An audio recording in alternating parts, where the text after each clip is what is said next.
আজি আজি এইটো ৰাস্তাটো এইটো চাই লওক। এইটো ডেলিভাৰী কেছ। আমাৰ ইয়াৰ পৰা ভিতৰত 5 কিলোমিটাৰৰ পৰা আমাৰবিলাক আজি লৈ আহি আছোঁ।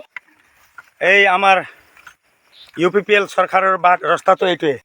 এই সূৰ্য লাইন এইটো চাওক, সূৰ্য লাইন এনেকা আছে, এইটো ৰোৱাগাড়াৰ নিচিনা।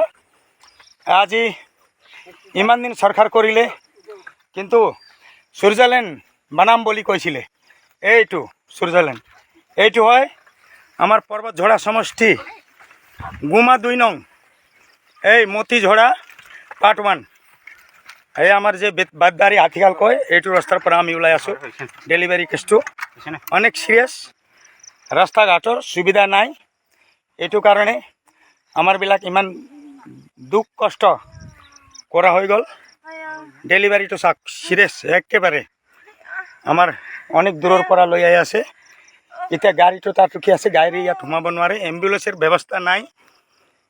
এইটো গুমা 2 নং সমষ্টি। আজি আমাৰবিলাক ইমান, আজি ৰাস্তাৰ গতিটো আপোনাৰবিলাক চাই লওক। মই চৰকাৰত আহ্বান জনাওঁ যাতে এই ৰাস্তাটো অতি সোনকালে শীঘ্ৰে পথৰ দিয়া ব্যৱস্থা কৰি দিলে ভাল। এইটো এতিয়া আমাৰবিলাক এনেকুৱা ভোক কষ্ট পাই আছোঁ।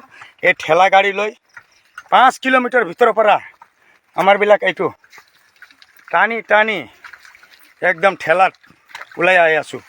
ঠেলা চলাটো নহয়, মানুহ চলাও অনেক এনেকুৱা অসুবিধা আৰু কি। এইটো কাৰণে বহুত দিগদাৰ হৈ আছে।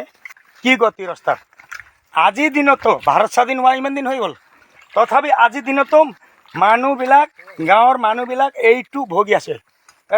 টকাটো তুল, এইটো ভগি আছে চাওক, এইটো এই ৰাস্তা ভগি আছে, এই বিপদত আছে।